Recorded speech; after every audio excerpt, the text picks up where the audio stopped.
Lieutenant Commander Eric Hayes stood frozen at his station on the bridge of the U.S. Guardian. His eyes were fixed on the main screen where the impossible was happening. The U.S. Defiant, Earth's most advanced warship, was flying directly into the swirling blue-green temporal anomaly. "Samantha, don't do this," he whispered, though he knew she couldn't hear him. His wife of 8 years, Commander Samantha Reeves, was the captain of the Defiant. The ship grew smaller on the view screen as it approached the anomaly. The year was 2157. Humanity had been fighting the Xeraxian Empire for 3 long years. The aliens had better technology and more ships. Earth was losing. The Defiant's mission was their last hope, a desperate plan to cut off the enemy's supply line by detonating a quantum torpedo inside the strange anomaly that the Xeraxians used for faster-than-light travel. "Guardian to Defiant, please respond," called Communications Officer Lisa Bell. Her voice was steady, but her hands shook. Only static answered. Admiral Joe Carter moved to stand beside Eric. "She knew what she was doing, son," she volunteered. Eric nodded, unable to speak. The Defiant was barely visible now, just a tiny silver dot against the twisting colors of the anomaly. "Quantum torpedo armed," reported Science Officer Ben Kelly, reading from the data feed. "Detonation in 10 seconds. The bridge crew counted silently. When they reached 0, a flash of light burst from the center of the anomaly. The swirling colors changed from blue-green to angry red, then purple and finally black. Where the anomaly had been, there was now only empty space. The Defiant was gone. "Did it work?" asked Admiral Carter. Ben checked his readings. "Yes, sir. The anomaly has collapsed. The Xeraxian fleet on the other side will be cut off from their homeworld." A cheer went up from the crew, but Eric felt nothing. 320 souls aboard the Defiant, including his wife, had just vanished into what? Where had they gone? Were they dead? Trapped in another dimension?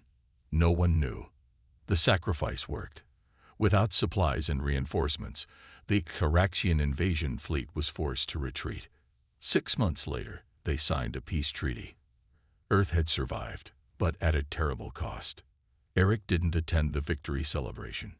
Instead, he sat in his small apartment, surrounded by Samantha's things. Her coffee mug still sat unwashed in the sink. Her favorite sweater was draped over a chair. It still smelled like her. "I'll find you," he promised the empty room. "Somehow, I'll find out what happened." In the years that followed, Eric dedicated himself to studying temporal physics. He was determined to understand what had happened to the Defiant. The military gave him access to all the data they had about the anomaly. He worked with the best scientists on Earth. Together, they made progress in understanding how time could be bent and folded, but they found no answers about the Defiant's fate. 10 years passed. Then 20. Earth rebuilt its cities and expanded to more colonies in nearby star systems. The uneasy peace with the Xeraxian Empire held, though there were always rumors of their ships testing the borders. Eric rose through the ranks. His work on temporal physics led to important advances in faster-than-light travel. At 50, he became an admiral. At 65, he retired from active service but continued his research. He never remarried. He never stopped looking for answers. On his 82nd birthday, Eric sat on the porch of his small lunar home, looking up at the stars. His hair was white now, his face lined with age. His eyes, though, were still sharp and determined. "I'm still looking, Sam," he said to the stars. "I haven't given up." He didn't know that across the void of space, something was moving toward Earth, something impossible, something that had once been the U.S. Defiant. After 50 years, the lost ship was coming home. But it was bringing something with it that would change everything. Eric sat in his favorite chair by the window of his lunar home. At 82, his body had grown frail, but his mind remained sharp. 50 years had passed since the Defiant vanished. Earth had changed in that time. The cities were taller now, the technology more advanced. Much of it based on Eric's own research into temporal physics. The door chime rang. Eric looked up, surprised. He rarely had visitors these days. "Come in," he called. The door slid open to reveal Fleet Admiral Olivia Wright. At 58, she was one of the youngest admirals in Earth's history. Eric had mentored her when she was just a cadet. "Admiral Hayes," she said, stepping inside. Her face was serious. "I'm sorry to disturb your evening." Eric waved a hand. "I've been retired for years. It's just Eric now." He pointed to a chair. "Sit. Would you like some tea?" Olivia shook her head. "No time for tea. Something has happened. Something impossible." Eric felt a strange tightness in his chest. "Tell me." "Our long-range sensors picked up an energy signature coming from deep space. It matched the warp signature of the U.S. Defiant." Eric's old heart began to race. "That's not possible. After 50 years. We thought so too. We checked 3 times. It's the Defiant. But..." She hesitated. "The signature is distorted, changed somehow, and it's moving at speeds we've never recorded before. It will reach Earth in less than 6 hours." Eric stood up, his tiredness forgotten. "I need to be there when it arrives." Olivia nodded. "That's why I'm here. A shuttle is waiting to take us to Lunar Command." The trip to Lunar Command took only 20 minutes. The base had been built 30 years ago, a vast complex hidden beneath the moon's surface. In the main control room, dozens of officers worked at their stations, monitoring the approaching ship. On the main screen, a small dot moved steadily toward Earth. Data streams filled the sides of the screen, showing readings that made no sense. "The ship is giving off temporal radiation," said Chief Science Officer Paul Murphy, "like nothing we've ever seen before." "Can we contact it?" Eric asked. "We've been trying," replied Communications Officer Kate Ryan. "No response yet." Eric stared at the screen. After 50 years of searching, hoping, and finally accepting that Samantha was gone forever, was it possible she was on that ship? Could she have survived somehow? "Sir," called Kate suddenly, "we're receiving a transmission." The main screen flickered. For a moment there was only static. Then an image appeared. A woman sat in the captain's chair of a starship bridge. She wore a uniform similar to the one Samantha had worn 50 years ago, but with strange modifications. Dark red lines ran through the fabric, pulsing like blood vessels. Eric's heart nearly stopped. It was Samantha. She looked exactly as she had 50 years ago, not a day older. Her blonde hair was pulled back in the same tight bun. Her blue eyes were the same. But there was something different in those eyes now. Something cold and hard that hadn't been there before. "This is Captain Samantha Reeves of the U.S. Defiant," she said. Her voice was flat, emotionless, requesting permission to enter Earth space. The control room fell silent. Everyone turned to look at Eric. He stepped forward, his legs shaking. "Samantha," he said, his voice breaking. "Is it really you?" Samantha's eyes widened slightly. "Eric." For a moment, a flicker of emotion crossed her face. "You're old." "It's been 50 years, Eric said. "How are you still?" "Time works differently where we've been," she said. "For us, it's only been 3 weeks." Admiral Wright stepped forward. "Captain Reeves, what happened to your ship?" "Our sensors show significant alterations." "We evolved," Samantha said simply. "And we've returned with a warning. Earth is in danger. Greater than before. We need to speak with Earth's leadership immediately." "What danger?" asked Wright. Samantha's eyes turned cold again. "The Exoraxians are coming back. And this time, they won't stop until every human is dead." The Defiant entered Earth orbit 6 hours later. It was both familiar and strange. The basic shape was the same. The long main hull, the twin engine pods, the command saucer at the front. But the similarities ended there. The once white and blue hull was now midnight black, with crimson lines running across it like veins. The ship seemed to absorb the light around it rather than reflect it. New structures covered its surface, things that looked like weapons, but matched no known design. Earth's defense fleet surrounded the Defiant at a safe distance, 20 ships against one. But the sensor readings made it clear. Those 20 ships would not be enough if the Defiant turned hostile. "Permission granted to dock at Luna Station," Admiral Wright said over the comm. "A security team will meet you." "Understood," Samantha replied. Defiant out. The giant ship moved toward Luna Station with impossible grace. It docked without using the station's guidance systems, settling perfectly into place as if it knew exactly where to go. Eric waited at the docking bay with Admiral Wright and a team of 20 security officers. His heart pounded in his chest. After 50 years of mourning, he was about to see his wife again. The airlock door opened with a hiss. Samantha stepped out first. In person, the changes in her were more obvious. Her skin was too pale, almost translucent. The veins beneath showed faintly red. Her movements were too smooth, too perfect. Behind her came her first officer, Commander Jack Nichols, and her chief engineer, Susan Kim. They had the same strange appearance. "Welcome home," said Admiral Wright. Samantha nodded. "Thank you, Admiral. We need to speak with Earth's leadership immediately." "The situation is urgent." "Of course," Wright replied. "But first, our medical team would like to examine you and your crew." A flicker of something, annoyance, perhaps, crossed Samantha's face. "Very well." Eric stepped forward. "Sam," he said softly. She turned to him, and for a moment, her cold expression softened. "Eric." She reached out and touched his wrinkled cheek. Her hand was cool, neither warm nor cold. "You waited." "Every day," he said, his voice breaking. In the medical bay, Dr. Alan Foster ran his scanner over Samantha's body for the third time. His face grew more confused with each pass. "This doesn't make sense," he muttered. "What is it?" asked Admiral Wright. "According to these readings, Captain Reeves is both alive and not alive. Her cells have been altered at the quantum level. They don't age. They don't decay. They barely need energy to function." He looked up at Samantha. "What happened to you in that anomaly?" Samantha's eyes grew distant.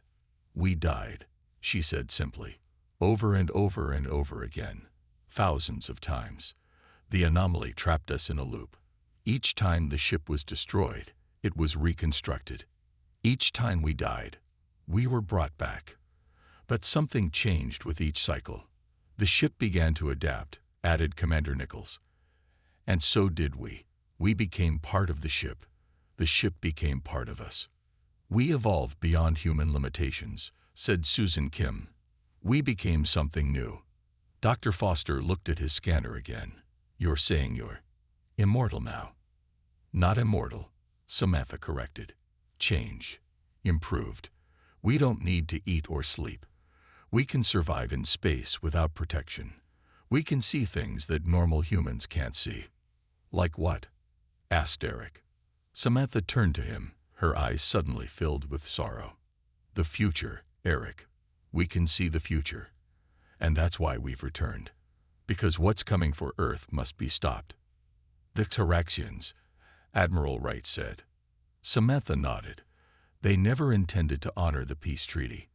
They've been building a massive fleet in secret. In 3 months, they will attack Earth with a force 10 times larger than before. And this time, they won't stop until humanity is extinct." The Earth Defense Council gathered in the large meeting room at Luna Station. 12 leaders from around the world sat at a round table. They represented different countries, but they all shared the same worried expression as they watched Samantha and her crew. Eric sat to the side, not officially part of the meeting but granted permission to attend because of his connection to Samantha. He couldn't take his eyes off her. She looked exactly as she had 50 years ago, but she moved differently now, with an unnatural precision. "Please explain what happened to you and your crew," said Chairwoman Linda Ortiz, the head of the council. Samantha stood at the center of the room. "When we entered the temporal anomaly, something unexpected happened. The quantum torpedo detonated as planned, but instead of destroying the anomaly, It created a bubble of altered space-time around our ship. For us, time became circular, added Commander Nichols. We experienced the same few minutes over and over again. The ship would break apart, we would die, and then we would find ourselves back at the moment before destruction. Susan Kim stepped forward. Each cycle lasted only minutes from our perspective, but each felt like an eternity. We were conscious through all of it. We remembered each death. The council members looked disturbed.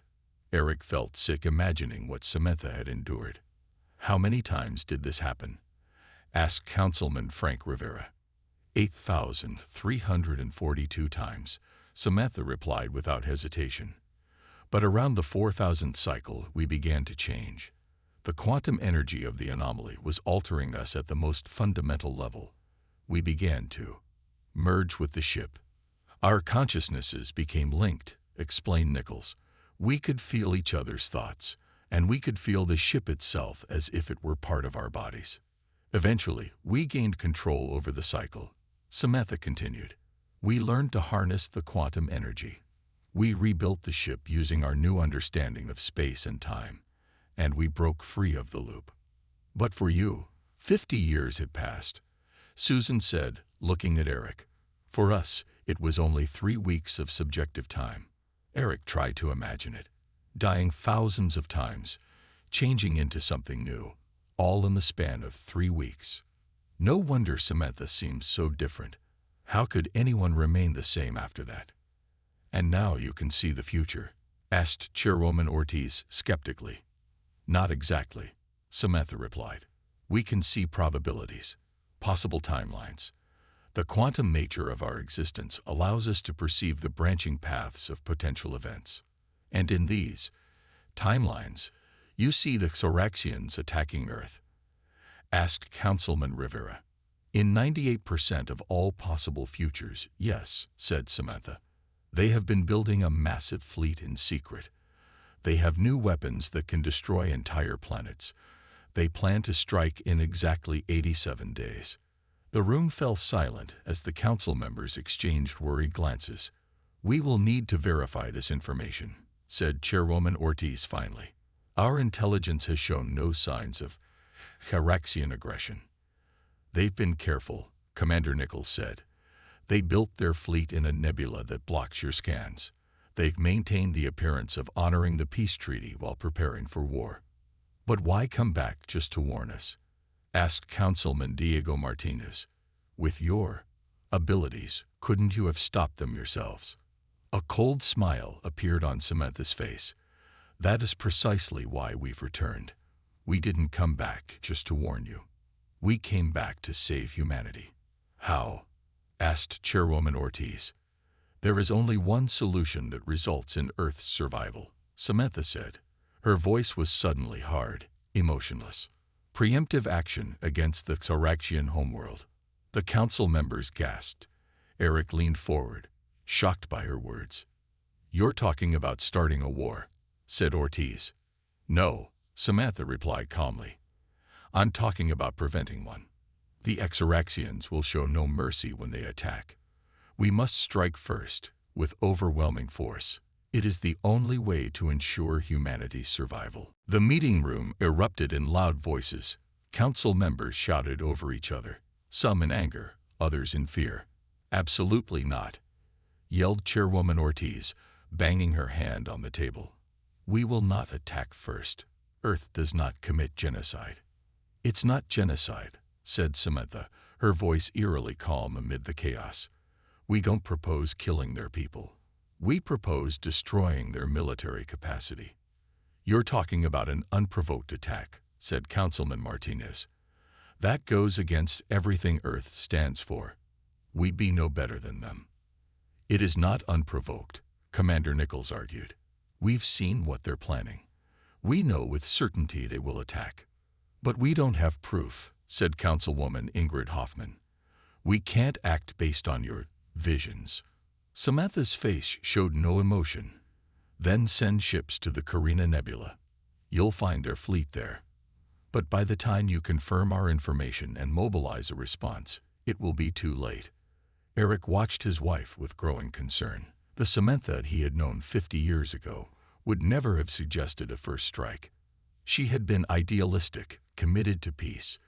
This new Samantha was cold, calculating. "Even if what you say is true," said Chairwoman Ortiz, "there must be other options.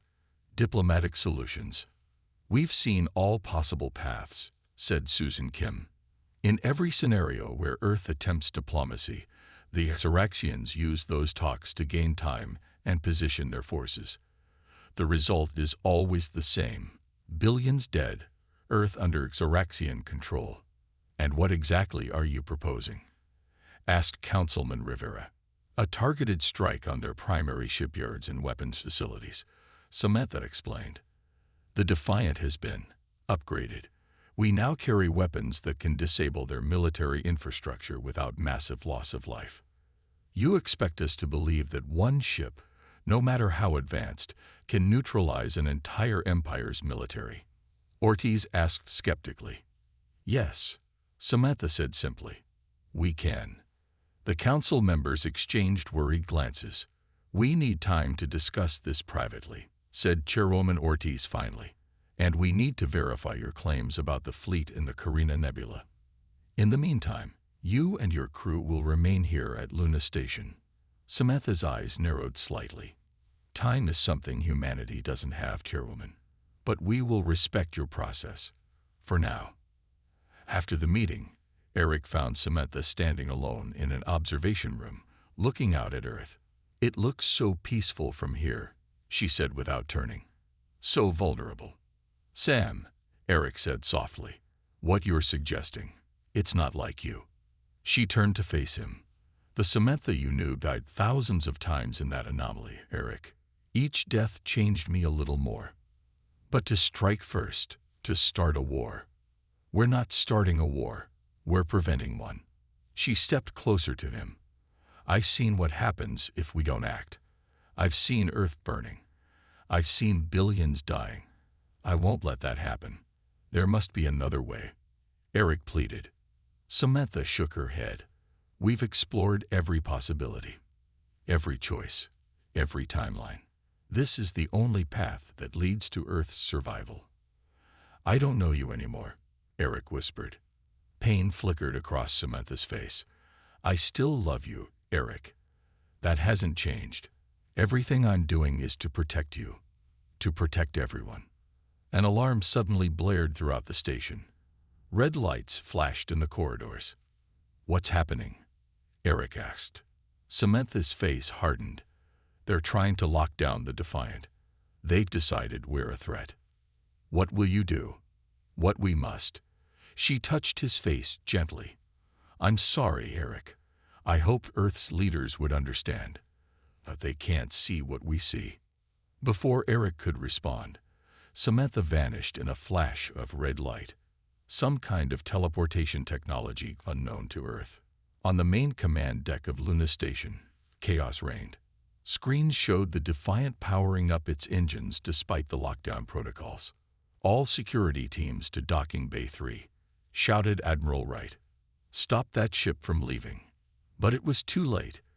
The Defiant broke free from its docking clamps and moved away from the station at impossible speed. "Where are they going?" someone asked. Eric, who had just arrived on the deck, answered quietly. "To save us from ourselves." Earth scrambled to respond. Within hours, a fleet of 20 warships launched in pursuit of the Defiant. Fleet Commander Peter Nichols led the mission from his flagship, the U.S. Intrepid. "Our orders are to intercept the Defiant before it reaches Xeraxian space," Nichols told his crew. "Use of force is authorized if necessary." Eric had insisted on joining the mission. Despite his age, his knowledge of the Defiant and his connection to Samantha made him valuable. He stood on the bridge of the Intrepid, watching the stars streak by as they traveled at maximum warp. "Can we catch them?" Eric asked. "Unlikely," admitted Chief Engineer Kelly Santos.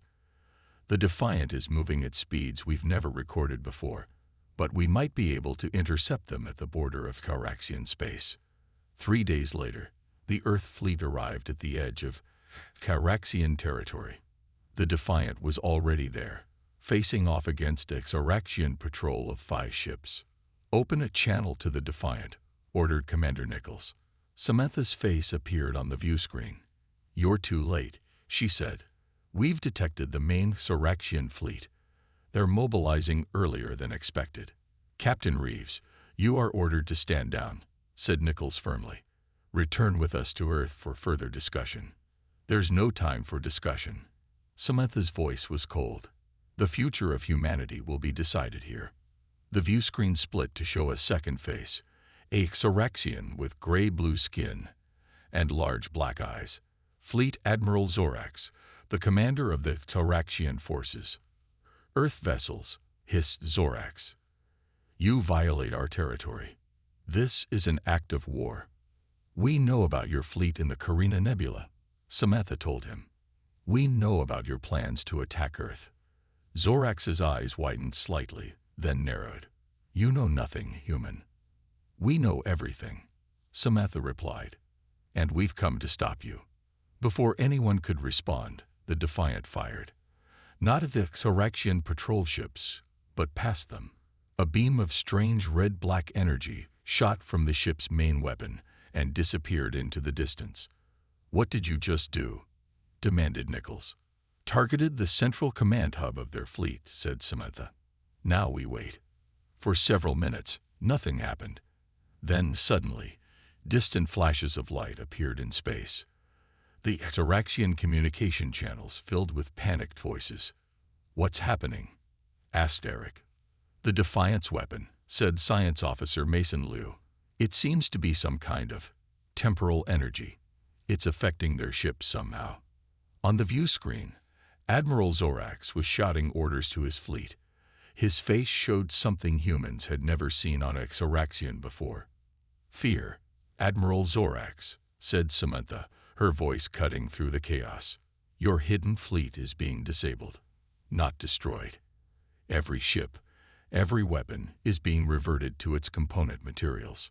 "Impossible," roared Zorax. "See for yourself," Samantha replied calmly. The view screen showed a massive Xaraxian war fleet emerging from the nebula. But the ships were dead in space, their hulls dissolving into clouds of basic elements. "This is mercy," said Samantha. "We could have targeted your homeworld. We could have wiped out your civilization. Instead, we've chosen to remove only your capacity to wage war." The Xaraxian admiral's face twisted with rage. "You will pay for this," he snarled. He barked an order to his patrol ships. "Destroy them." The 5 Xaraxian vessels opened fire on the Defiant. Their energy weapons struck the black hull, but seemed to be absorbed completely, causing no damage. Samantha's expression didn't change. "Last warning, Admiral. Stand down, or we will respond." "Never," screamed Zorax. Samantha nodded slightly. The Defiant fired again. The red-black beam hit one of the Xaraxian patrol ships. The vessel didn't explode. Instead, it simply came apart. Its structure unraveled into basic particles that scattered into space. The crew wasn't killed. They were simply unmade. The other Xaraxian ships immediately stopped firing. "Open a channel to all Xaraxian vessels," Samantha ordered, "and to the Earth fleet." When the channel was open, she spoke clearly. "This demonstration is over. The choice is now yours, Admiral Zorax. Peace or extinction." 3 months later, Eric sat in a garden on Earth, watching butterflies dance among flowers. At 82, he never thought he would see peace truly established between humans and Xaraxians. Yet here he was. After the demonstration of the Defiant's power, the Xaraxian Empire had no choice but to negotiate. Their secret fleet was gone, their military advantage destroyed. For the first time in their history, they came to the table as equals, not conquerors. "Mind if I join you?" asked a familiar voice. Eric looked up to see Samantha standing beside his bench. She still looked exactly as she had 50 years ago, but her eyes seemed softer today, more like the woman he had married. "Please," he said, patting the spot beside him. She sat down gracefully. For a while, they just watched the butterflies together. The treaty was signed this morning, Samantha said finally. The Caraxians have agreed to full disarmament of all temporal and planet-killing weapons. In return, Earth will share medical and agricultural technology. Will it last? Eric asked. Yes. Her certainty was absolute. We've seen the timelines. This path leads to 500 years of peace, at minimum. Eric nodded slowly. And what about you? What happens to the Defiant and its crew now? Samantha turned to look at him, her blue eyes reflecting the sunlight. We don't belong here anymore, Eric. We've changed too much. You're leaving, he said. It wasn't a question. There are other threats out there. Other moments in time where we'll be needed. I wish I could go with you, Eric said softly. Samantha took his wrinkled hand in her smooth one. In another timeline, you did. In another life, we grew old together on some distant planet. Is that possible?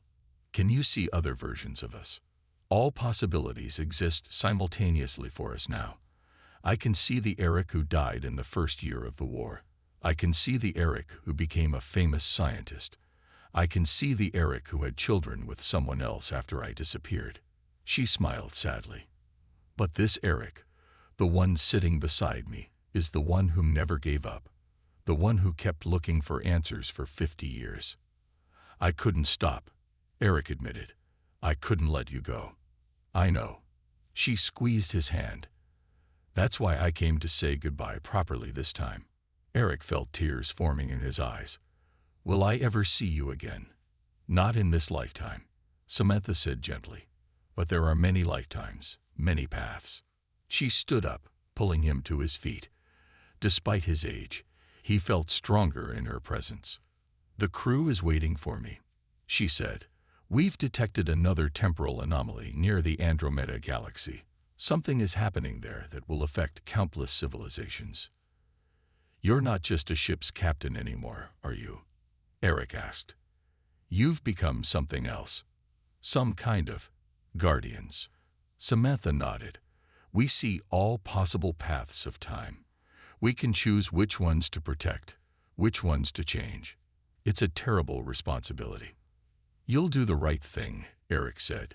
You always did. She smiled, a real smile that reminded him of the young woman he had married so long ago. I'll try. She leaned forward and kissed him gently on the lips. For just a moment, Eric felt young again, felt the same rush of love he had experienced when they first met. Goodbye, Eric Hayes, Samantha whispered. In every timeline, in every possible world, I have always loved you. She stepped back and tapped a small device on her wrist. Red energy began to swirl around her. Will it hurt? Eric asked suddenly. When I'm gone, will you feel it? I already have, she said, a single tear running down her perfect face. In 1,000 different timelines, I felt you die. And in 1,000 more, I felt you live a full and happy life. Which is better? He asked. They're all perfect, she answered as she began to fade away. They're all part of who we are. In a flash of red light, she was gone. Eric sat back down on the bench. He didn't feel sad. Somehow, knowing that somewhere, someone, they were together brought him peace. Above, in the clear blue sky, a point of light flashed briefly as the Defiant left Earth's orbit, heading toward distant stars and new destinies, its wrath now tempered with mercy.